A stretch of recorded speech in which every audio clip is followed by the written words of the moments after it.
So Jeff, go ahead and tell me your history with Jackson Browne and this record. Take me all the way back to the first time you heard him. Well, the first time I ever heard Jackson Browne was Doctor My Eyes on the radio as a single. Yeah. And then the next time I got into Jackson was Running on Empty. I bought it at Gold Triangle in Plantation, Florida. The same day I bought someone who I think Jackson knows, Andrew Gold, All This in Heaven Too. So I bought those two albums at Gold Triangle, I remember clearly.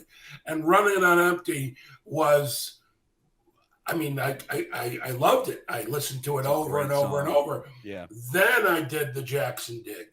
Then I listened to everything that I missed. And I'm from Chicago. When I was a kid, I moved to South Florida. I went to high school and college in South Florida, University of Miami.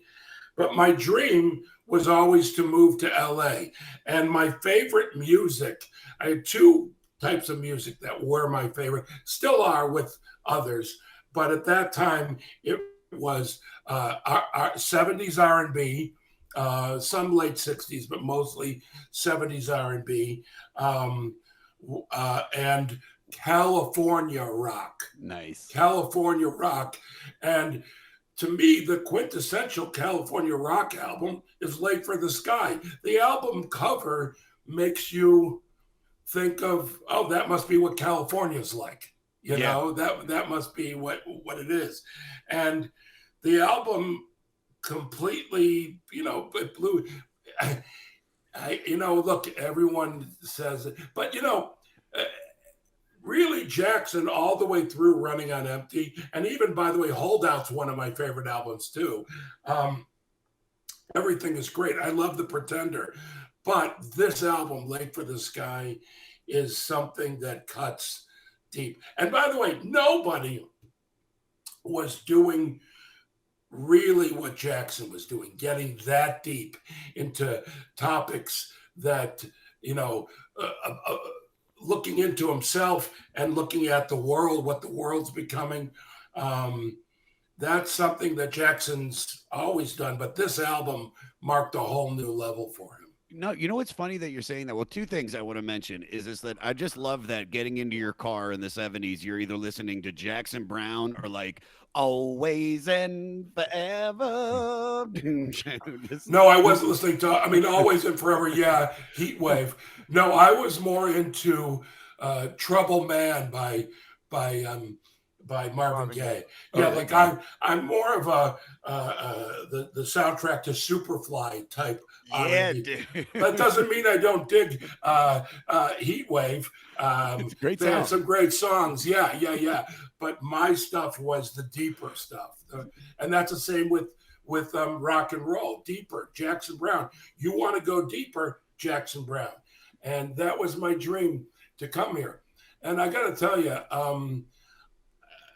I was going to surprise you with Jackson Browne today. He and I are friends. No way. Yeah. And I called him this morning. I left him a message. We'll see. I have my phone in case long shot he calls. Oh my God. But one of my favorite, I have lots of Jackson Browne memories because I used to go see him in concert all the time. 70s, 80s, Lawyers in Love tour. I love Jackson. And to become friendly with him, I met him at Largo. I did my podcast with him. We never aired it. We might now. I'll talk to him. But just because he didn't want to. He and Steven Soderbergh didn't want, podcasts are so respected now. And there was that period where I had respect, but the podcast didn't have respect. So they'd be like, Steven Soderbergh, what? No, I can't.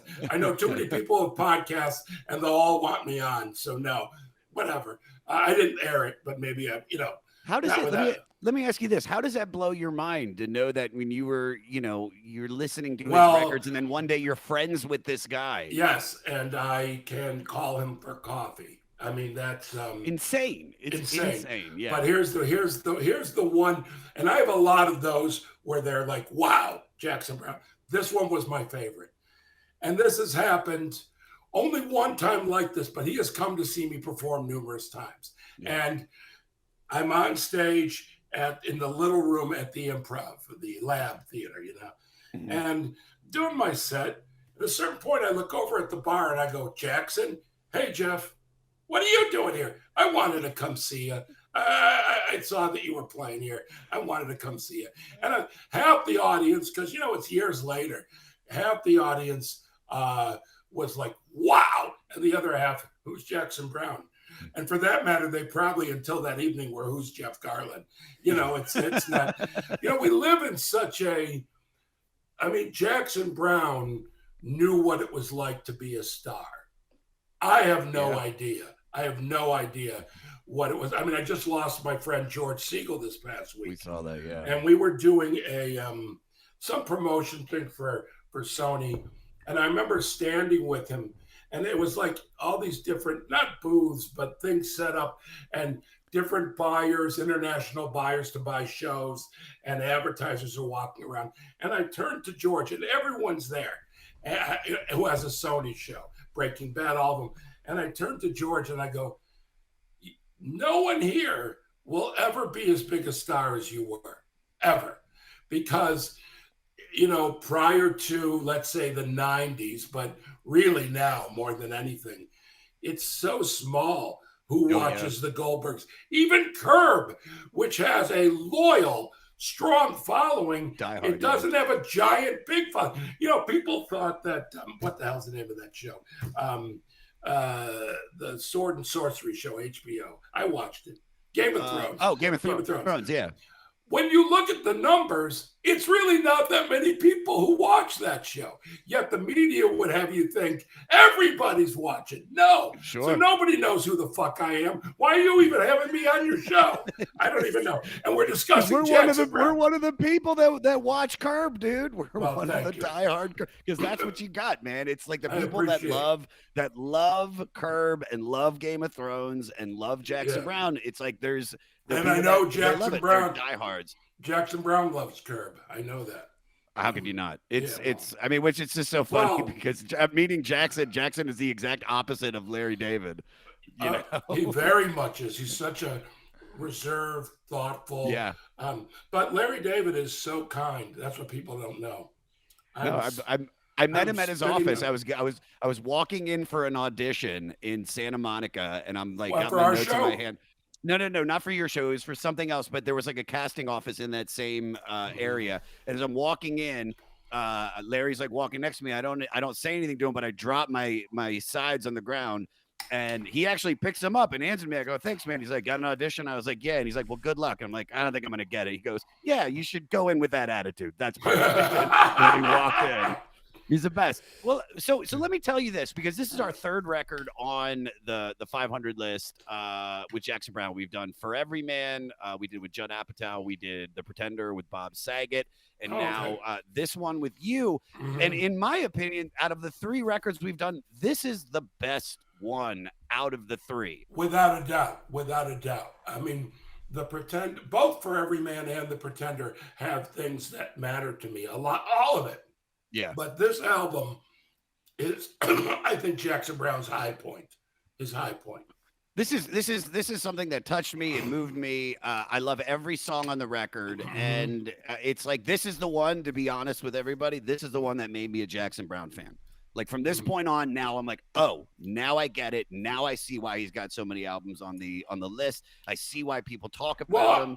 As a songwriter, I love his voice. Yeah. But as a songwriter, he can't be touched. Ray Davies, like, there's like a handful of people that are just amazing songwriters. Obviously, McCartney and Lennon, George Harrison for that matter. But, sure. But he's in rarefied air, Jackson Browne. Really, he touches me. He touches you. That's amazing. Yeah.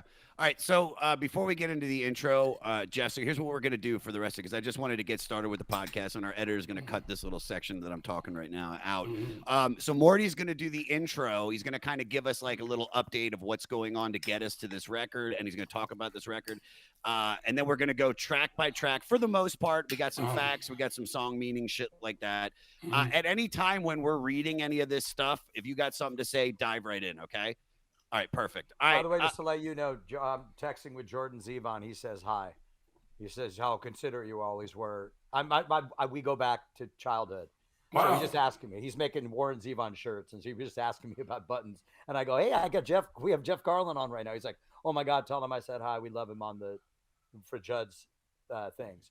By the way, I couldn't. I mean, by the way, you want to save us a singer-songwriter in the same breath, Warren Zevon, and Jackson helped start Warren Zevon. Yep. I'll mention that all later if you want to jump in, but I know Sure. we really appreciate that. Mhm. All right, so tell me when you want me to go. All right, so let's get to this record. Morty, go ahead and give us a little ishkabibble. Okie dokie. Released on September 13th of 74 on Asylum Records and produced by Jackson and Al Schmidt. This is the third album by the American singer-songwriter. You already talked about how we've done it with Bob and Judd. So if you guys want to know more of the actual history, go back to those episodes. Listen to the episodes. They're great. Yeah. They're incredible. Bob Saget cries. Judd Apatow humored us because Jeremiah, my producer, brought 50 different recording devices into his office to make sure we didn't miss it. It's really good. Yeah, so the quick refreshers, though, so everybody knows, Jackson was a teenage singer-songwriter in Los Angeles. People were having hits with his songs. They made him, he was a popular fixture on the new laid-back, mellow California rock scene with the Troubadour and everything. After his first two popular and mostly critically well-received albums, Jackson, with his girlfriend Phyllis Major and their infant son Ethan, moved back to his childhood family home in Highland Park, Los Angeles, called Abbey San Encino. It was a recreation of the California Mission, and it was built by his grandfather Clyde Brown and featured on the cover of the previous album. So now, while he had to add earlier songs to pad out that last album, for this one he needed to write all new stuff. So these are all written in the miniature chapel area of his family home with Ethan, baby Ethan, playing there. So Jackson felt like this was a big song cycle, sort of a life cycle that he felt was going on while he was writing this. Okay. For that previous album, For Every Man, it cost way too much money and took way too much time. So Asylum Records owner David Geffen told him he had to do this one cheaper and quicker. So he put this one together in about a month and a half with his touring band. And this touring band is David Lindley on guitar and fiddle, Doug Haywood on bass, Jai Winding on keyboards, and Larry Zach on drums. And I knew that was Larry Zach. I knew that. You could pick him Huge. unmistakable. I'm a part of the Zach attack. Come on, man. Yeah, I know that. unmistakably. So he also had his friends from the scene singing harmonies, and that includes Dan Fogelberg, Don Henley, Terry Reid, and J.D. Souther. Names that will come up, that have come up, and will come up all the time. Love There's only Fogelberg. 8. Yeah, dude, longer than. He's like the king of yacht rock, right? Yeah, I mean, yeah, No. yeah. No. I feel bad for him for being grouped in with that, but another. No. I mean, I think the great Dan Fogelberg album is Netherlands. I don't know if you've ever heard that. I haven't heard, but we he, always get he had a hit. He had a big hit with that Christmas song. All Lang Syne. All Lang Syne. Yeah. Yeah, and which is a sweet song, but it sort of got him known in a different way. Yeah. Whereas earlier on, he was part of Jackson's group. You know. Yeah. I love that. All right, go ahead, Morty. Longer than. Oh, I like that one. They're all that's dude. I love that. Come on. Dude, you got a spit take out of Jeff, dude. I know. There's only 8 songs. There's only 8 songs on this record, and most of them are over 5 minutes. And the record still comes in at 40 minutes long. But you know what's funny? Not to cut you off, but dude, this is when the long songs make sense because and listen, I know I'm gonna piss some people off. Jeff, we've done some Bob Dylan records. I've never really listened to Bob Dylan. I'm starting at the later records, not the earlier ones. And it's just not the way to listen to Bob Dylan. And all of these stuff, like off Time Out of Mind and shit like that, every song is like 8 minutes long, and you're like, dude, he could have cut this, 3 minutes ago, and it's still a great song. But it's like with something like this, it was like I never felt this. Any songs were dragging or anything. This just moved perfectly. Yep. Yeah, just my opinion. All right, Morty. No, it's great. Yeah, I mean, maybe you just need. I'm in agreement, Yeah. so Thank it's you. your opinion, but I agree, and I you. might take it for my opinion. Take So it. this It's one yours. reached number 14 on the pop charts, which is 30 places higher than the previous album and 40 places higher than his first album. At the time, it was critically acclaimed as his most mature and conceptually complete album thus far. And when Jackson was inducted into the Rock and Roll Hall of Fame by Bruce Springsteen in 2004, Springsteen said this was his masterpiece. So I believe that. Yeah, you guys are in good company. Yeah. And by the way, I think Yeah. that those are the three names that you can put together of that era: Springsteen, Dylan, and Jackson Browne. That Sure. to me, in terms of American songwriters. Oh, 100%. 100%. I'm a Billy Joel guy, but whatever. And coincidentally, you got it. BJ's good. Oh, by the way, first off, please don't call him BJ. Okay, I won't. Ever That's again. like you go, anyhow. Point being is, don't do that. And not even because of the BJ reference, just because, stop. Billy Joel, I agree, is fantastic. See, I could discuss him for hours too. Turnstiles is my favorite of Billy Joel's. Oh, yeah. Self-produced. Yeah. And so, look, all of these people, but this one is so intimate. Oh, no, I 100%. agree. And Yeah, coincidentally, by the way, here's really interesting. Just this week, it was one of the 25 new titles inducted into the National Recording Registry of the Library of Congress. Really? Just this week, like a couple days ago, they just announced it. So since then, he's had 11 albums after this record. He sold over 18 million records in the U.S. alone, and he is our guest today. He's our focal point today. And is he coming?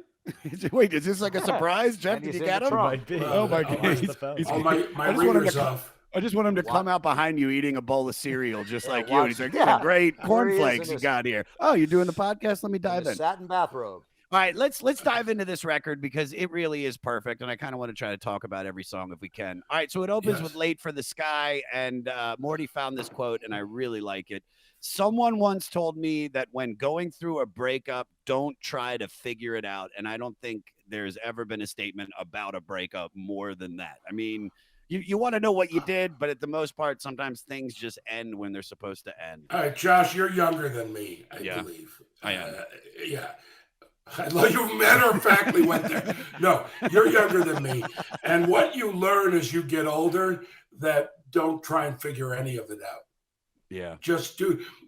I'm one of the best things that I ever wrote, and I never say, "Oh, what I wrote." And this is not hysterical by any means, but on Instagram under my description, I was like, "What do I write?" And I wrote, "Doing the best I can with the information I've been given." Yeah, dude. So when you break up with someone, you have a breakup, do the best you can with the information you know and move on, because you will not figure it out.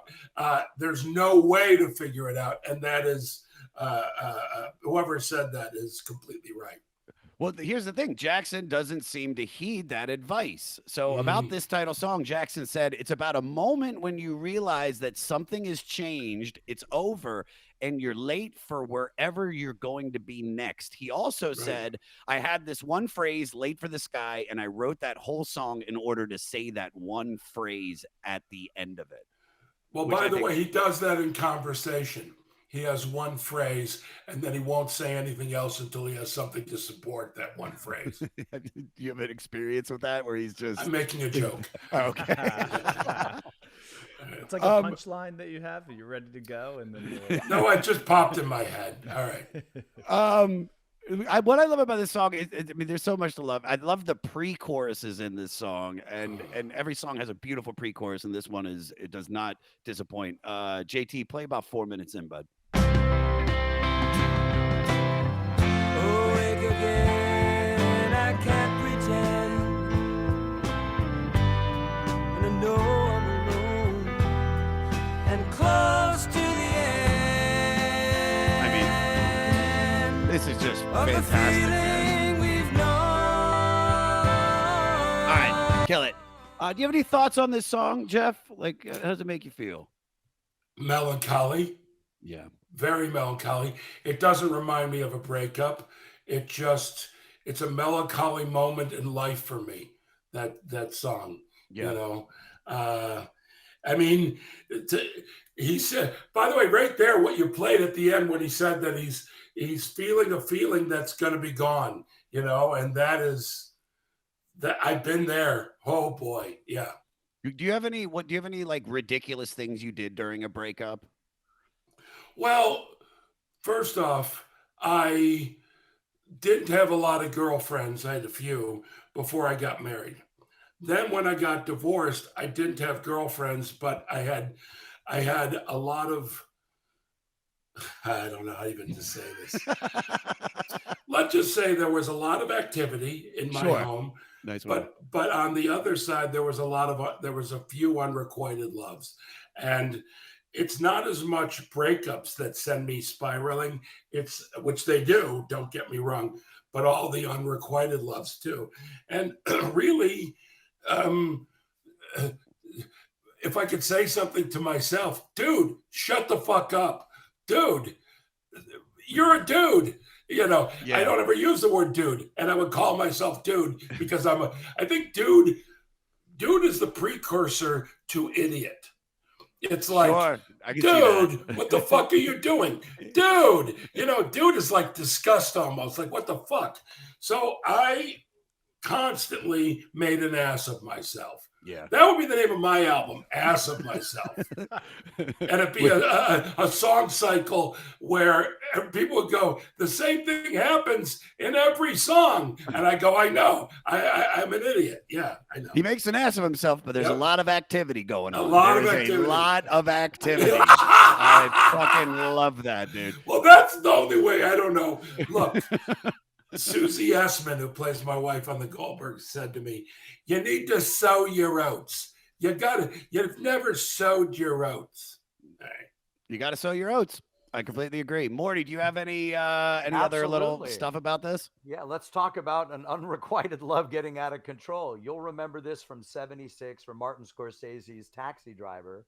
De Niro's watching Travis Bickle, his character, is watching American Bandstand right after his first shooting, at the liquor store. And this is playing over like the entire scene where De Niro's just sitting there with his gun watching the shoes on American Bandstand. And so this brought it into a lot of people's lives, having it connected to this like psycho scene. What a complete juxtaposition of image to music. I love that. I'm surprised. Martin Scorsese, there you go. A master at it, truly a master at it. I'm surprised he didn't put Gimme Shelter by Rolling Stone. That's it was in Kundun. Do you remember that? Was it really in Kundun? No, of course not. No, Okay. but I mean, like he's blessing somebody. By the way, to be honest with you, to be honest with you, when doesn't Gimme Shelter work? It works at everything. That's why he uses it. It's a perfect. I just watched It's a new theme of Curb. Is Gimme Shelter, and Larry and I walking in slow-mo. All right, let's dive into Fountain of Sorrow. You hear play the pre-chorus for this one, JT, because I love it. Fountain of sorrow, fountain of life. You've known that hollow sound of your own steps in flight. For time, kill it. So this was reportedly written about Joni Mitchell after their relationship from a few years prior, which ended messily. Morty, why did you write messily? Because that's the adverb. That's a word? It didn't end cleanly.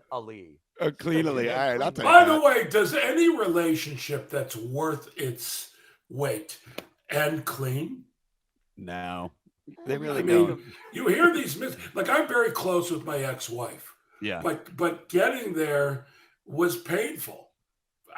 Me mostly on the receiving end, but nonetheless, very painful. And it's one of the most substantial relationships of my life. I mean, someone just can't be married to somebody. So I'm sure the two of them, those, by the way, think about if they had a kid, the songwriting abilities of that child. Yeah. Oh my God, yeah. All right, so Jackson said this talks about disappointment, but in a forgiving way, and it acknowledges that people are always looking for something in each other that they may not find, and says that not only is that okay, but what's more enduring is the goodwill and acceptance of each other's right to be on this search and to make your own choices, and that's one's longing or sorrow is part of your own search, not a byproduct of somebody else's. I have two thoughts here right now. Hit me. Number one, the phrase "fountain of sorrow." When you're sitting at a desk or on a bed and you write that down, you're done. Like everything else, fountain of sorrow. Good night, nurse. That is perfection. And Perfection. I forgot the second thing. Well, this is a great song, but I want to ask you about A Fountain of Sorrow. So can you please tell me about when you first met Larry David and what was that like? I first met Larry. I met Larry. I was in my mid-20s, so he'd have to be in his 30s. No, his 40s. Whatever. Who gives a fuck? Who gives a fuck? Anyhow, Chicago. He came to Chicago to go to Comiskey Park before they tore it down. And I was a big fan of Larry's from Fridays. And he came to Catch a Rising Star in Chicago. I was performing that night, and we hung out all night talking. And I remember exactly what he was wearing. He was wearing a Chicago Blackhawks jacket, which I believe he still has, because we've discussed what he was wearing that night. And we got along great. Shortly thereafter, I moved to New York, and I knew Larry in New York. And whenever Larry played, like Catch in New York, for example, there was a buzz that he was on the schedule because you didn't know how he was going to react, meaning he literally, I saw him do this, go up on stage, look at the audience and go, "No, not tonight," and walk off. I've heard that. I've heard that. It's what I saw it. It's 100% true. And then he came here for Seinfeld, and we moved here, and and we'd bump into each other, that type of thing. And then long after Seinfeld, I had worked with Dennis Leary and Jon Stewart on their HBO specials, and we went on the road and stuff. And I thought it'd be really fun to do a special about the development of a special. And I told him my idea, and that was the hour pilot. I wasn't even going to be in it. I was just going to direct it. He said, "No, don't direct it. Be a producer with me, and I need you to play my manager." Changed my life. Changed my life, the amazing thing was we were auditioning actors for the special, and there were scenes where he and I were both with the actors. It seemed like he and I were a comedy team. We've been one for 30 years. I'm being completely sincere. Yeah. Our relationship as friends obviously has grown. He's one of my best friends. But in terms of what you see on the camera, there's certainly some natural growth, but all of that was there at the beginning. Boom. That chemistry, the relationship, it was there at the beginning. Yeah. And that's amazing to me. Well, no, it as being a comic, there's some comics that your comedy doesn't mesh with, and then there's somebody that immediately, like I'm on the road with Big J Okerson. I've known him for 6 years, and I feel like I've known him my whole life because once we start riffing, it's just we can go back and forth. I want to ask you this. Dude. I want to ask you this though. Like, why do you think the world, can connect with that sorrow and that comes from Curb Your Enthusiasm? Like, why do you? Well, think the darkness and everybody. There's two things. Everyone has the id that they'd like to do, which is what Larry's character does.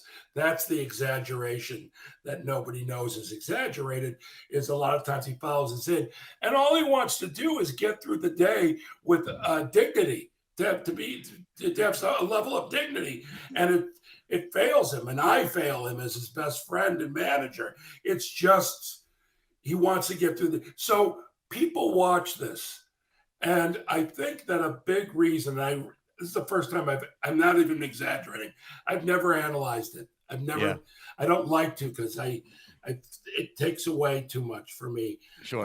But I think that people have felt this way, and both, by the way, any side of the political side, people have felt this way, and so it touches something in them. It touches something dark. It touches something warm. It touches them on a lot of levels. Well, that's what comedy does, as opposed to the number of levels that comedy can hit you, is remarkable. No, 100%. 100%. Yeah. I couldn't agree with you more on that statement. It's just like he's saying everything that I've always wanted to say to that person. But by the way, I am stopped by Trumpers. I am stopped by the most liberal-looking acting people. The amount of Black people, the amount of Orthodox Jews. Like, who would think that Black people and Orthodox Jews would agree on something comedically? And they do. Yeah, it's kind of remarkable that way. I'm honored to be part of it. Yeah, and it's fantastic. I mean, it really is, Jeff. So I love you for it. I love you for it. Thank you. All right, farther on. So after growing up with fantasies and dreams of what life and love can be, he's been hurt and disillusioned by how things really are. Right. Yet he still embraces the spirit of that hope and intends to pursue it as he moves forward. That's 100% true. 100% true. Yeah. Why do we all move forward even though our hearts are broken all the time? And without meaning to, we break other people's hearts. It's boom, No, completely. All right. But I really love the opening to this song. JT, play it real quick. In my early years, I hid my tears and passed my days alone, adrift on an ocean of loneliness. I mean, kill it. With this just makes me think that Jackson Browne was just a hardened baby. He's like, in my early years, I hid my tears. He's like lifting weights like a convict. But what cuts through all his songs is David Lindley. David Lindley, that sound cuts through in terms of, here's Jackson saying the words, and here am I with the feeling, just the feeling itself musically cutting through. It's amazing. Yeah. His tone on all the different instruments, from a Telecaster, through all of it, it's just remarkable. Remarkable. I think these lines really encapsulate not just this song, but the whole record. To catch the love that I'd heard of in books and films and songs, now there's a world of illusion and fantasy in the place where the real world belongs. Well, what I feel happy for him is that he discovered this as a young man. Yeah. I didn't discover this until a few months ago. Yeah. I'm not even making a joke. I have a great love, and I had heard about it, and it happened. Yeah. Yeah. Oh, wow. Yeah. Morty, how old is Jackson Browne when he does this record? About 25. 25 years old. Yeah. And by the way, my son, my older son, turned 25 3 days ago, and the thought of him comprehending this album, let alone writing it, is unbelievable. Unbelievable. I mean, I was a mess at 25. I wasn't in touch with we all my were. I know. By the way, 25 is truly a boy. Oh, 100%. And when this guy shows up so enlightened, wow. Yeah. Wow. Oh, it's yeah, dude. This guy's no wonder he was a hardened child. He was dealing with it. He felt it. He felt the weight of the world at 8. Couldn't play with toys. And by the way, let's also add in here Jackson Browne's face. So handsome and sweet, like a sweet, sweet face. I mean, I saw Jackson a year and a half ago, 2 years ago at the Greek. And in the audience were all these women in their 60s who you look at them and you go, still pretty gosh darn good looking, but they were all swooning. they were swooning. It was amazing to watch. He's got like Keanu Reeves like face Yes. shape. So By the it's way, like, yeah. that's a great comparison in terms of the vibe. Yes. Yeah, Yeah. that's I see it. And Yeah. Keanu, I think Keanu's like 56 and he still looks like he's like 40 or like I 38. know. No, yep, that he does. Good looking guys, man. Yeah, but it's not good looking guys. Good looking guys, look at us. We're good looking guys. Yeah, No, good looking, but yeah. the point being is it's a handsomeness, but it's more of a boyish warmth Yeah. that comes across that specifically for those two, which I don't know if anyone's compared them, but that's a great comparison. Thank Really, you very it much. is. This is a very proud moment for me. You know who Yeah. else I was going to throw in there? Johnny Depp. But Johnny Depp has No. taken a hard right in his No, later but Johnny years. Depp always was mysterious. Yes, very. Keanu Reeves and Jackson Browne feel like they handed you their heart. Yes. Whereas, I mean, even in the John Wick movies, you feel that Keanu, like, I think he's a good actor, even very good. You wouldn't say he's a great actor, but he's a great movie star, and he's got this quality. And with Jackson, just it comes out, and that's what affects the ladies. And Well, I'm an expert at what affects. Think the about ladies. this. You said I've had a lot of action at my a lot of house. activity. A lot of activity. A lot of activity. No, but here's the thing: it's even in John Wick, he's doing it all because somebody killed his dog. He's doing it for Initially, a dog. yeah. It's like Yes. it's like Jackson Browne with using plastics. You know what I It's mean? why John Wick 2 and 3 couldn't work, because you couldn't kill more animals. He could. No, God. The no. first one was so bold, and like there's no arguing. Like once the animal's killed, Yeah. you're like, get him, John. Get those Russians. Yeah. All right. The Late Show. This is about the difficulties with close relationships as well as the inadequacy of words again. Then Jackson sets up a hypothetical scenario with a lady he meets in a bar or somewhere like that, where she's in her place and he's outside in his Chevy, maybe the one on the cover of the record. I love how this song feels like he's just talking to his buddy. That's the thing I love the most about the song. There's literally a part in it where he's trying to stress a point, and when it comes back in from the solo. So here, go ahead and play that for me, JT.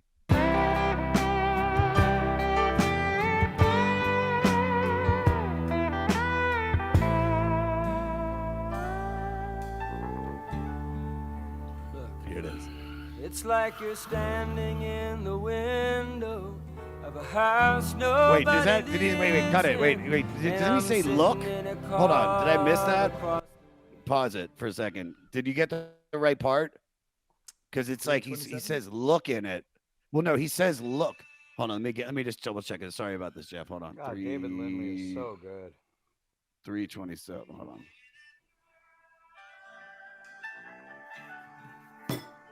There it is. There. Do you hear him say look right before it? Yeah, it was very faint. I just love that. He's like, look, it's like you're standing in the window of a house nobody lives in. I'm sitting in a car across the way. You know what I mean? Maybe it's a model Chevrolet. I don't know. He's just talking to his friend, and it just feels so natural in this song lyrically. Thoughts? Well, I think that his friend is David Lindley. Sure. That's who I picture him talking to. I mean, the guy was just, and so playing. On certain songs, the Telecaster, and I believe it's a Telecaster, comes through. And then, of course, what I'm talking about, where it slides through all these songs, is the lap steel guitar. And the lap steel guitar really, to me, as I look at this, feels like the feelings coming out of Jackson. Yeah. No, I completely agree with that. I want to talk about buddy talk. So you were roommates with Conan O'Brien. Yes. And did either of you have any idea how well you'd both be doing eventually? I had a weird thing about me, and Bob Odenkirk, who's one of my oldest and best friends, and he's the reason that Conan and I roomed together. Bob loved that. Bob and I in Chicago, we really were like not embraced the way at a certain point. We eventually were, and we would sit broke on the steps of Second City or Zany's, which is down the block, and wonder why no one was grooving to us. We really not held each other, but we emotionally held each other in that way. Yeah. And so I enjoy, and his movie opens this weekend, I enjoy him more than anyone because we went through that. But the weird quality that I had that Bob didn't have, he had it to a degree. He has it more than most people. Conan definitely did not have it, which was, I'm a star and nobody knows it yet. Really? That was my attitude. And even when I went on Conan's show early on, I always acted like, why is the audience giving me a standing ovation? It was, I was convinced, as a matter of fact, to be really blunt, and we don't need to get into this, I look at myself on some levels as a failure. Now, Conan, yes, it's not worth analyzing. Okay. No, I get it. I get it. I completely get it. I really do. I swear. And whereas, Conan, what he offered me then was the fact that he was one of the funniest people I'd ever met. Him, Amy Sedaris. At that point, it was him and Amy Sedaris who were the two funniest people that I knew in the world.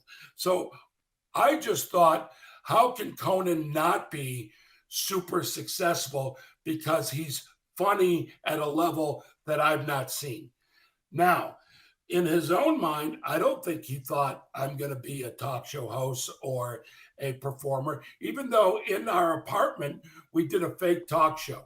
It was right after, what's his name stopped doing his talk show, Arsenio, and they were looking for a replacement.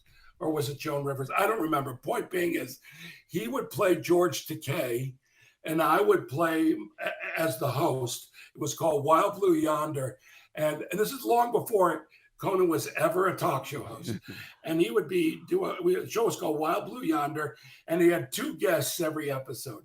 Myself, and then myself as Adam West.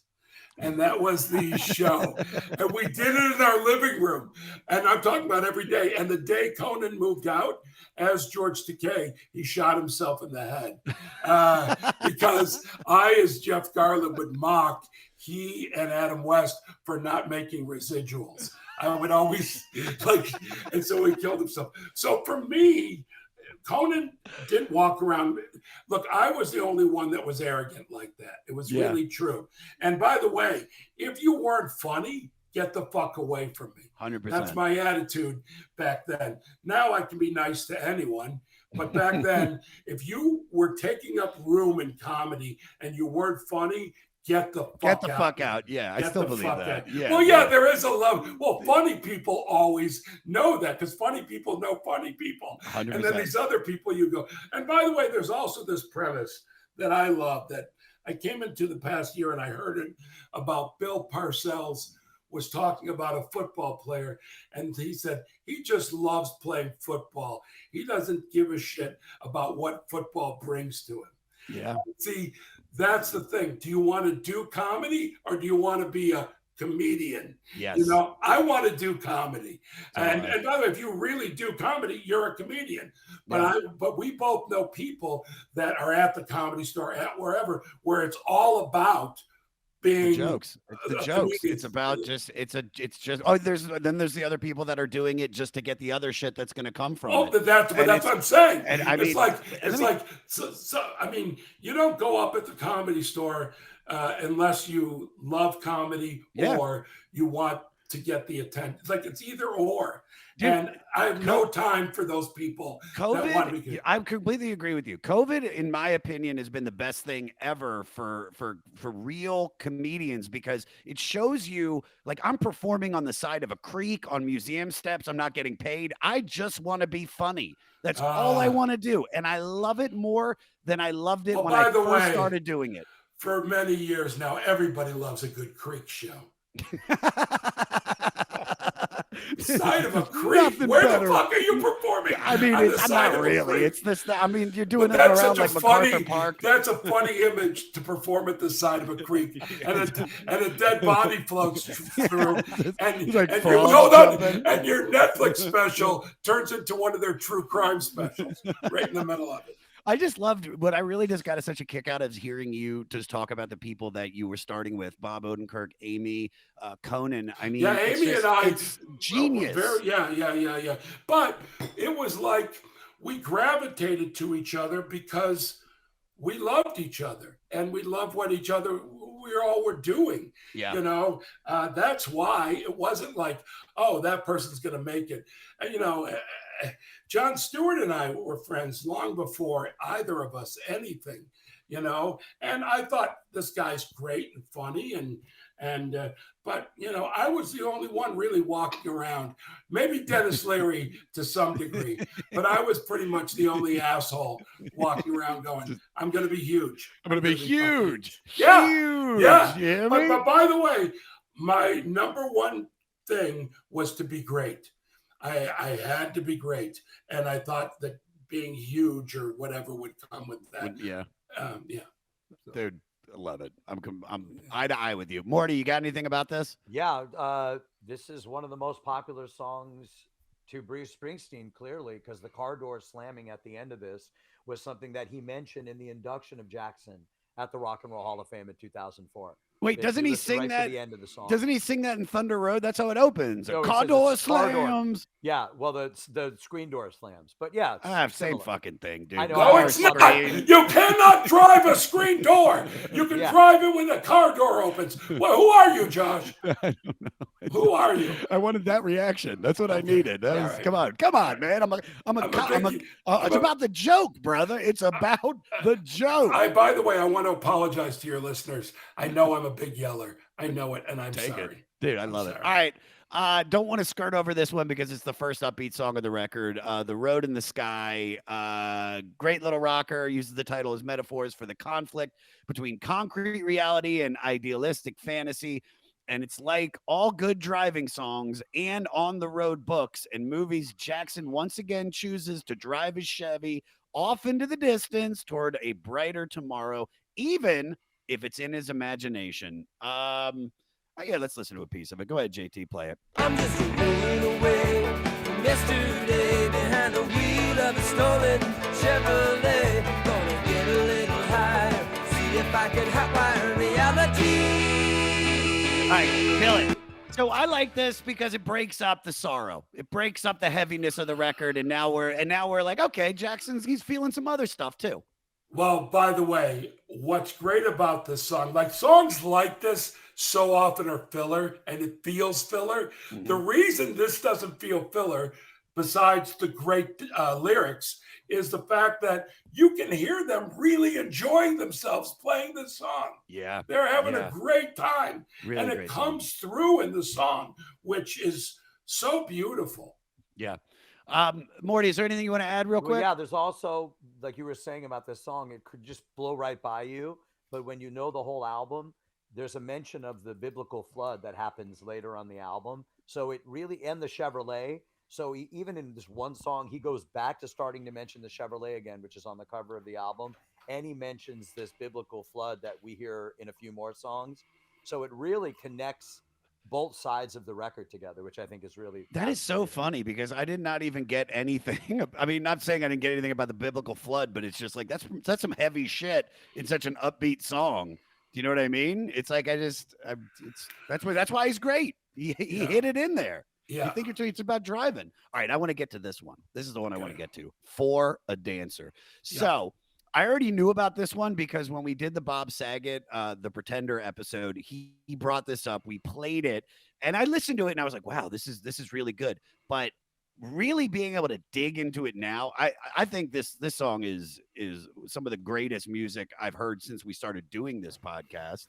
And as Jackson said, I wrote this for a friend of mine who died in a fire.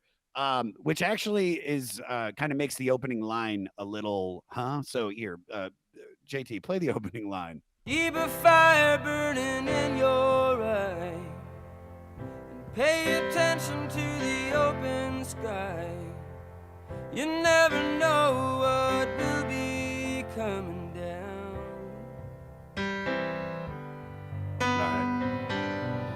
I don't remember losing track of you.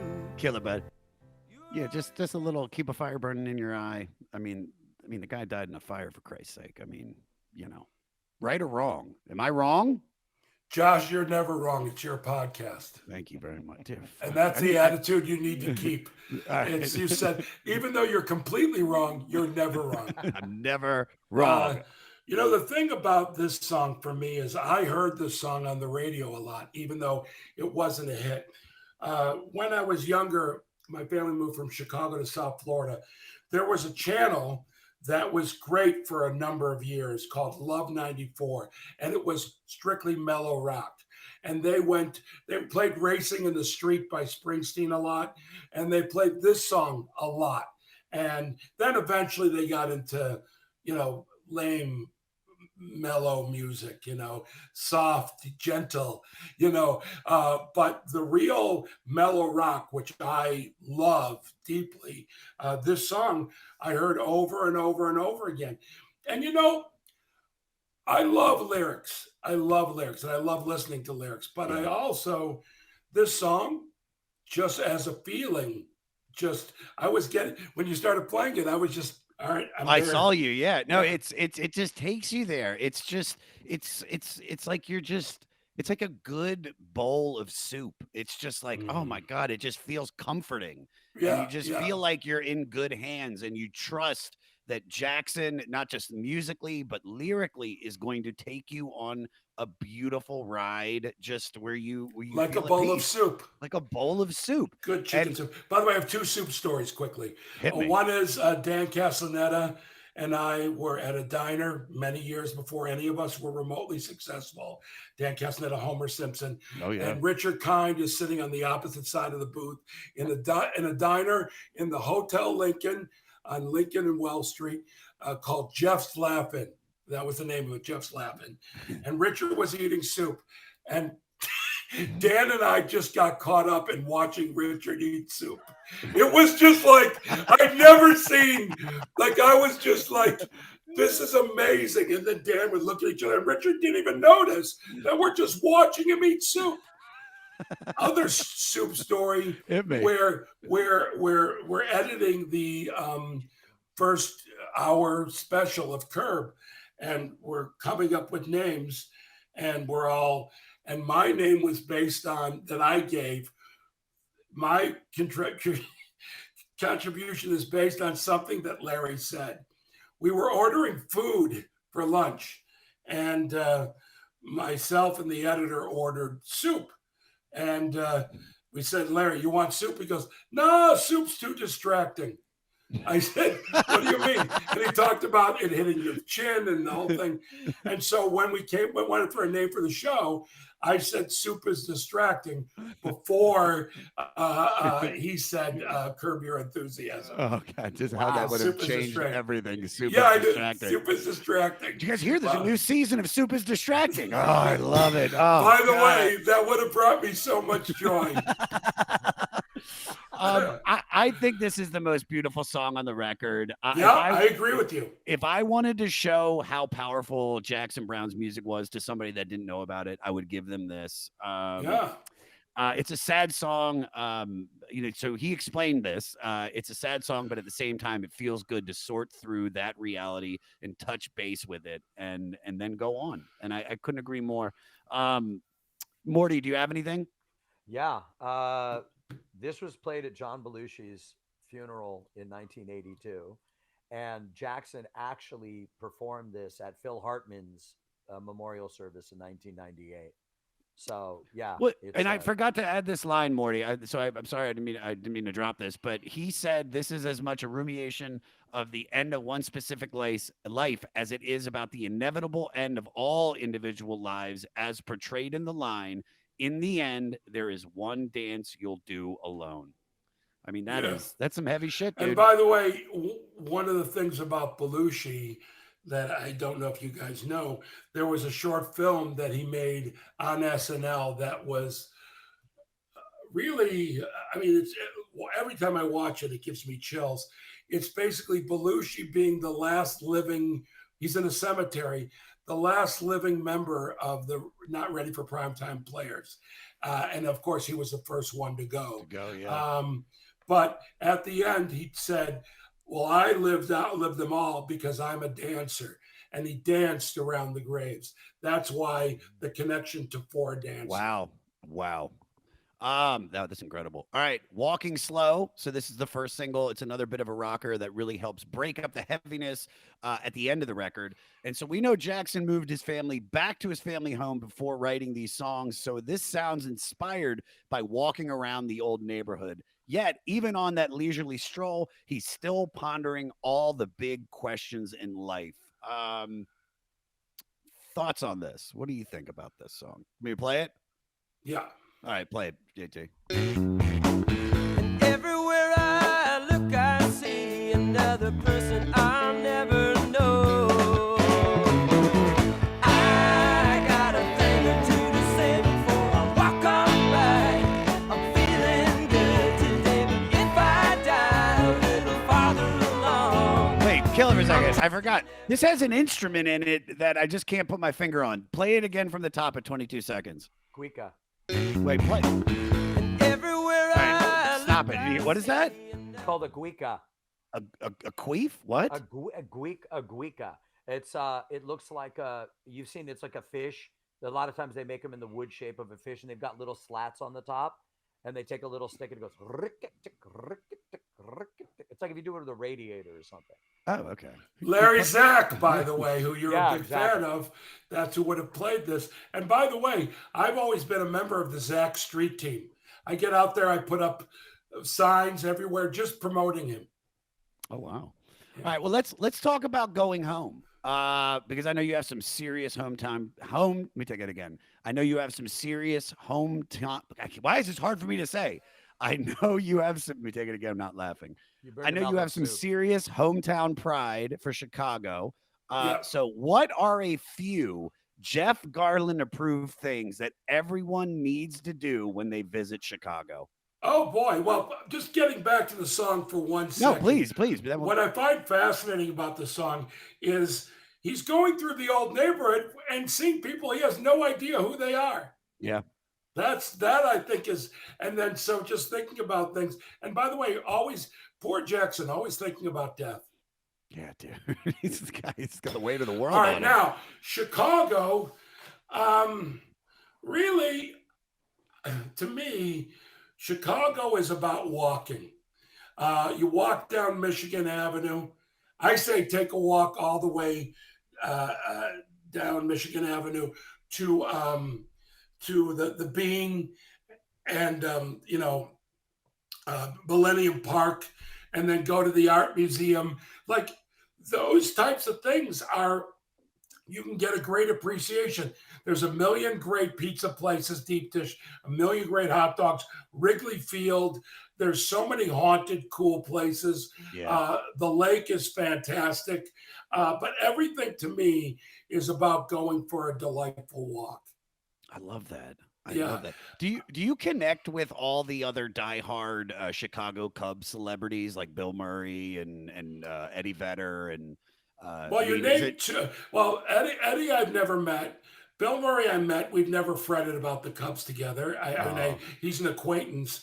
But yes, pretty much every other. Vince Vaughn is on Curb last year and this year, and Vince and I, we shot something in Chicago that I don't know if we'll ever use, but basically we felt we were gypped because, like you just mentioned, Bill Murray and Eddie Vedder, they got rings.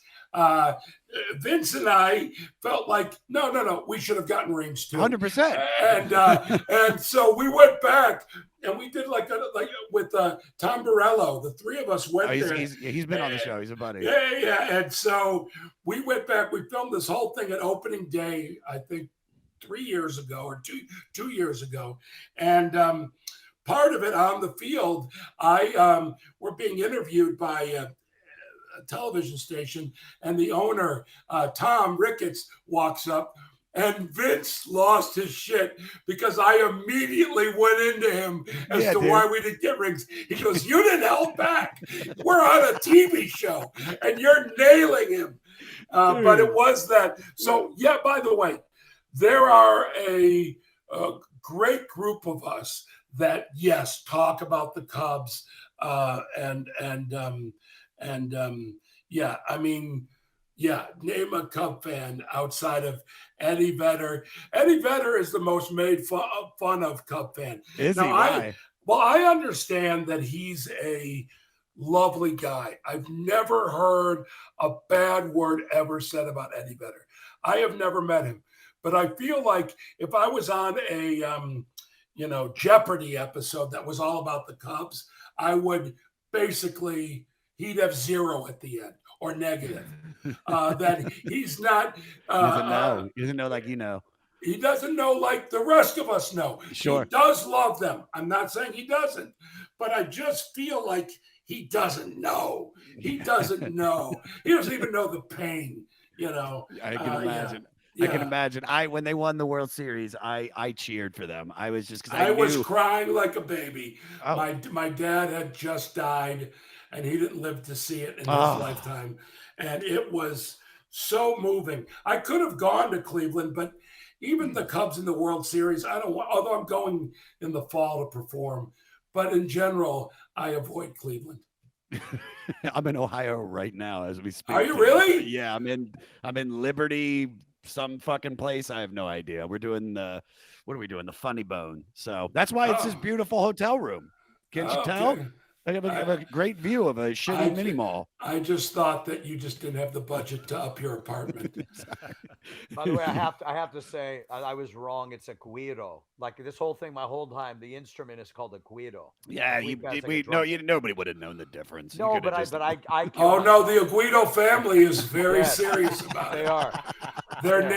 Their factory is right next to the Martin factory. Yeah, you don't want. Yeah, I don't want to be on the wrong side of the guiros. All right, the album ends with I can say the name more. Deluge. Thank you. Before the Deluge, an update song. Let me take it again. An upbeat song to end the record, but kind of because this post-apocalyptic song looks back on that prophetic flood that was on the horizon in the road and the sky. So Jackson always has a noted heaviness in his writings, despite being so young. But by the way, never brought me down. No, not at all. Yes, melancholy. Yes, melancholy. But it's not like, oh, he's so depressing. No, he's not. He's not at all. And he's got a fiddle solo in it. JT, play the fiddle solo. By the way, that's me. That's you? You're playing the fiddle? Yeah.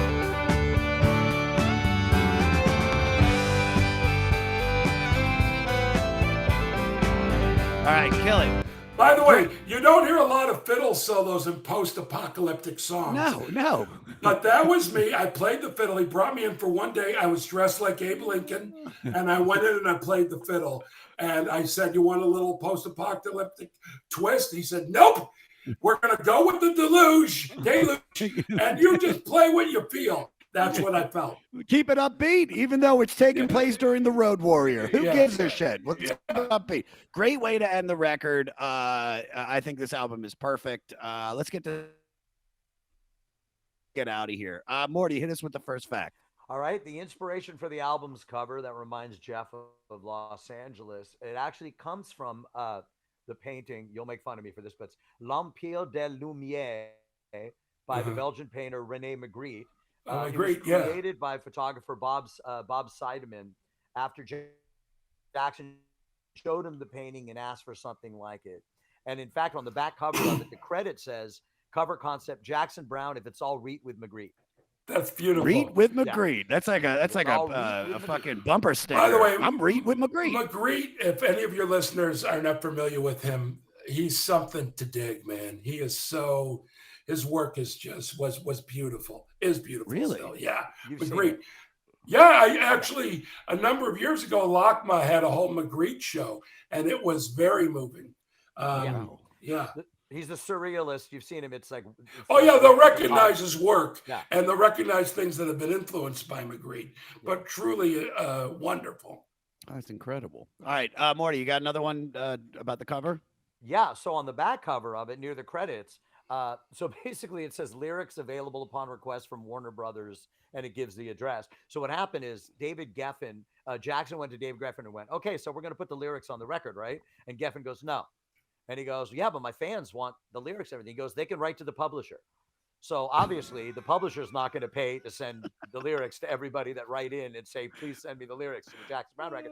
So out there's all these disappointed fans that wrote in and never got the lyrics to this album. Oh, they never got him. No, they never got The him. publisher didn't know. They just put it on the album cover. They have nothing to do with the publisher. Geffen just said, yeah, just write to the publisher and get them. And the publishers, Warner Brothers, says, we had no idea this was coming. We're not sending these people. It costs us a stamp and to write it, and the secretary's got to send it out. So they never got the lyrics. Geffen's like a billionaire. No, not then. I mean, he was. He was only a multi-millionaire then. Yeah. Exactly. Oh, I'm sorry. James. He was still dating Cher. Multi's ahead of it. He's a multi-grain millionaire. I want to ask you this, Jeff, because it kind of goes with this. When did you first get screwed in this business? Holy shit. Wow. My first year of comedy, I was booked for a show. I showed up. Nobody was there. They never told me that the show was canceled. Really? And it was like an hour from my house. I was 20 years old. And then I called up the guy and yelled at him, which, if nowadays I would have laughed. Yeah. Yeah. I mean, they forgot to tell me. So right there, boom. Number of times that a club owner said to me, I know I told you 400, but it's got to be 200.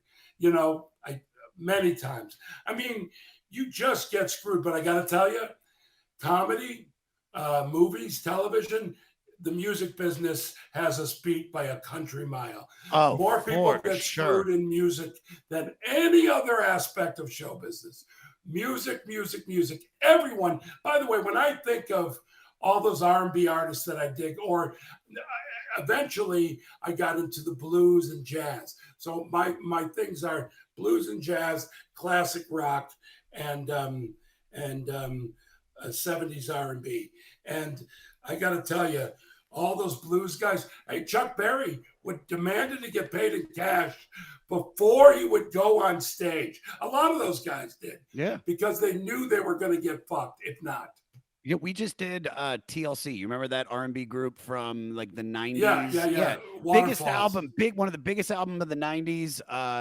Was it their first or their second record, Morty? Second of the album that has Waterfalls on it. The album that has Waterfalls, that comes out, one of the biggest selling records of the year, and they all filed for bankruptcy that year. Biggest record. Hold on. Take a step back. Yeah. Are you sure it wasn't their fault? They got screwed by their, but they got. Okay, then that's terrible. Yeah. That's terrible because you hear of bankruptcy. I have amongst artists where it's their own fault. Sure. How many times with athletes you go, what did you do with all the money?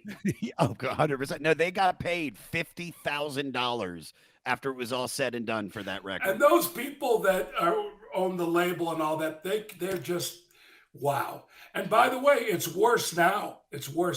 Oh, for sure. I think if you get 1 million spins on Spotify. I love Spotify. Well, no, that's what they do to you. They Spotify you. But, people want to blame Spotify, but it's the labels that still to this day screw.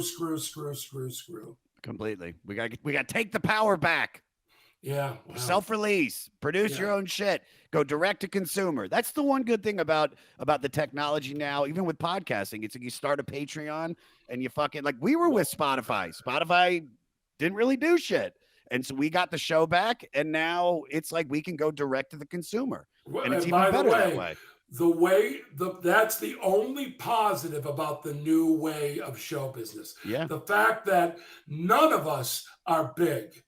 I'm being serious. I mean, none of us are big. I mean, even Jackson Browne in this world today, not big, you know, but yes, huge. You know what I mean?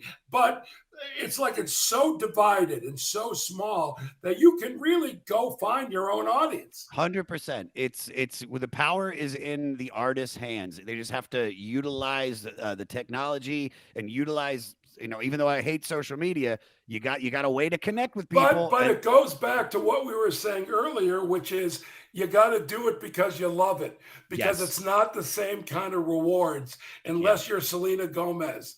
There's no big rewards, you know. No, completely. Morty, pick it up Yeah. from the while touring Sure. Okay. the following year. Okay. Got it.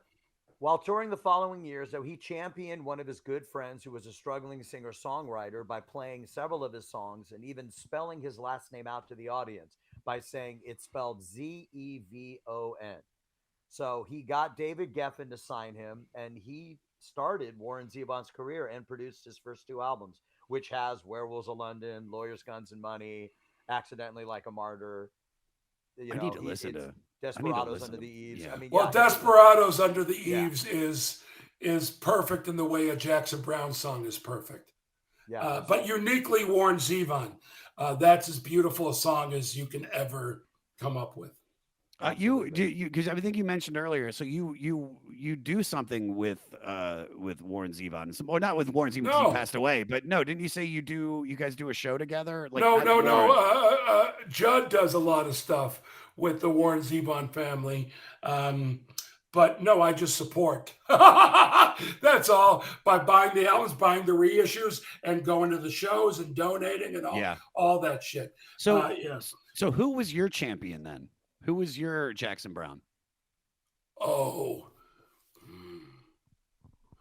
Here's the thing I'll tell you. It's a general thing. People in show business, for me, you either remember people being really kind to you or really shitty to you. Oh, yeah. Everyone else kind of floats away. And the people who are shitty to you, they think when they come up to you after you're successful, they think that you don't remember. But the power is in treating them great, because it's a power that you have to really be positive and kind, to these people that didn't give you, that were shitty to you. And then in terms of positive, I mean, obviously Larry, Harold Ramis was a big, Paul Mazursky, who Jackson, friends with his daughter, sang when she passed away of brain cancer. Jackson was singing by her bed. I mean, he's remarkable. I mean, I've had a number of people just so kind and helpful to me. Many mentors. And by the way, I like passing it on. I am there for any comedian. I know I've seen what you've done for my good buddy Matt Edgar. Oh, Matt Edgar! Yeah. Yes. You didn't you introduce him to his future wife? Yes, I introduced him to his future wife, but also, the dude's working in the parking lot, 10, 12 years ago, whatever it is, at the Comedy Store. And we started talking, and I go, I got you, watch. And I took him on the road with me. He's developed wonderfully, but he helped produce my last special. He helped me with putting it together. Yeah, I love that. I love to work with young comedians. It's a very precarious time because some of these young comedians are very pretty, and young. And I make a point of telling them from the get-go, I will never make a move on you, just so they can feel relaxed right away. And we can focus on, comedy, because this is a time when, it's really tough for a man to be helpful to a young woman. Yes, it is. So you got to make sure that all the I's are dotted and T's are crossed. Yeah, that dude. You're a gentleman and nothing could possibly happen. Completely. By the way, that still doesn't stop things, not from happening, but from them saying something. I mean, we got to get our activity in somehow. You know what I mean? It's like sometimes. By the way, my activity, may I say, did not include any comedians. There you go. Yeah. No, that was a matter of you can't do that. You just can't. It's just a different world, And I don't think one actress. Yeah. All right. There you go. Nothing wrong with that. Nothing wrong with Well, it. yes, Actress. No, but Comics. I'm a director and a producer and a writer. Yeah. There's danger behind every rock. It's just. But you're human. And No, still no, okay. no, I like this. I prefer to say I am kind and thoughtful, and I would never even think of doing something like that. Dig it. All right, Morty, do you want to read the last one about the baby? Sure, absolutely. So Jackson appears with his drooling baby son Ethan on the cover of Rolling Stone in '74. Yes, I remember during that the issue. writing of this. During the writing of this album. So so that was, he's. And by the way, Jackson Browne lived through a time where you're on the cover of Rolling Stone. It doesn't get bigger than that. No, that's huge back now then. it's some pop star, or I remember they had the Boston Marathon bomber on the cover. What does it even mean anymore?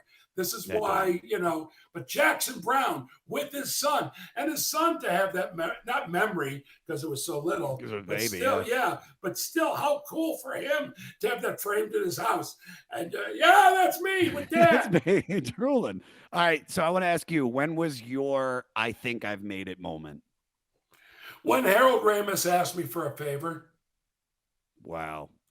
We went to lunch, and he wanted me to help to get a TV series that he wanted to put together. And I was actually, and I always meet with him just to be met with him to be around him. And we were great friends, and he was a mentor, and I'd ask him about everything. So when we were at lunch one day in Chicago, he asked me for a favor. I actually left that lunch and went, maybe I am successful. Like, you know what I mean? Like that was for sure. That was a big moment for me because, I talked about it with Jon Stewart, and we were both talking about there isn't that moment of like, hey, I've done it. There isn't. So for me to even have a slight one like that one, that's a big deal. That's a huge deal. Huge deal. All right, let's do some rapid fire questions. We'll get you out of here. Okay. All right. Favorite song on the record? For a Dancer. Okay, this is a weird one because this is a great record. What's your least favorite song on the record? Or it could just be the song that you might skip over.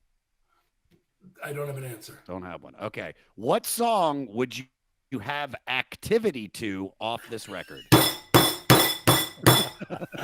Well, to be honest, it's not an activity kind of record unless you know that the woman loves Jackson Browne. Sure. So you got to pick one. What are you doing? It's very what intimate. Well, For a Dancer, I'll go with. Or Late for the Sky is just a either. You can have activity to any song on this record. Any song. Style of activity. You have no idea. Depends on the woman. For sure. Yeah. For sure. And then last question, does this record deserve to be on the 500 greatest albums list? And is it ranked accordingly? What number is it ranked at? Just to make sure. JT? Do we know? Because I don't have 375. So it's at 375. So does it deserve to be on the list? And is it ranked accordingly? Well, there's no doubt that it deserves to be on the list. And I think it is ranked accordingly because part of it's beautiful on its own, but part of its history is when it came out and what was going on in the world at that time. And that was a unique point of view. And it was very bold and vulnerable. But I think 375 is fine. I mean, how can you look, is it better than Rubber Soul for what it did? No, but it's still amazingly beautiful and can be mentioned with Rubber Soul or an album such as that, For sure. Blonde on Blonde. Probably Blonde on Blonde is the most, is the album you could compare it to the most. Oh, wow. Yeah. All right, dude, Jeff, this was so great. This was so much fun to do. Anything you want to promote away. I want people to go to Pamela Sisson's website and look at her photography. Yes, Pamela shoots our show. She's one of my near and dear friends. I love her to death. She's So that we got to sit down and talk look at her. Go look at her webpage. There's some pictures there. She took some stuff during the pandemic that was magnificent. 100%. And we'll, JT, make sure we put her website in the description of this episode for Jeff. I always go on talk shows, by the way, Yeah. and promote movies that are coming out that week. And even sometimes horrible ones. I once went on a show and promoted the ice cream place, Bennett's Ice Cream, in the farmer's market. I did that on a national show. I said, when in LA? And they gave me, although I can't do it anymore, they gave me ice cream for life. Oh, Yeah. That's so great. And I didn't do it for that. I did it because I thought it would be funny, and I was being honest. By the way, Your Jeff, I cholesterol. didn't tell you earlier, but I interviewed Eddie Vedder in the dugout in Cleveland, Game 7, after they won, and he was speechless. It was the worst interview ever for radio. But Well, the thing, anytime you've seen Eddie Vedder, he's not dynamic. He's a dynamic performer. You know, Yeah. he really is a dynamic, amazing performer. But as a sort of bouncy interview, not a guy you want. not bouncy. Yeah. No.